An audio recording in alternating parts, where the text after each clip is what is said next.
Breaking news Jamjodhpur શહેરમાં પતંગ લેવા જતા 14 વર્ષ કિશોરનું વીજ શોકથી મોત. ગામના તળના ખેતરમાં શેઢે ફસાયેલ પતંગ લેવા જતા વિજય રામાભાઈ રબારી નામના 14 વર્ષ કિશોરને કરંટ લાગતા પતંગ બદલે મોત મળ્યું.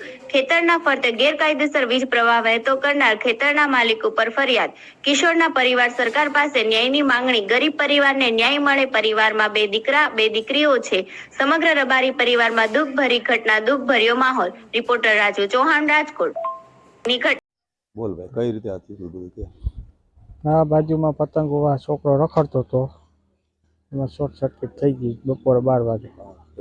શોટ મૂકેલો હતો ભાઈ દિવસને બોલવા જ નહીં. સરકારે કોઈ નિયમ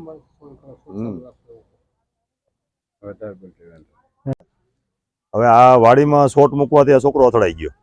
આ લોકો 24 કલાક શોટ ચાલુ રાખતા, બરોબર. હવે આ બધો તહેવાર હોય, તહેવારમાં તો કોઈને કઈ ખબર ન હોય કે આવી રીતના તહેવારમાં તો શોટ કોઈ રાખે નહીં, પણ છતાંય આનો શોટ ચાલુ હતો.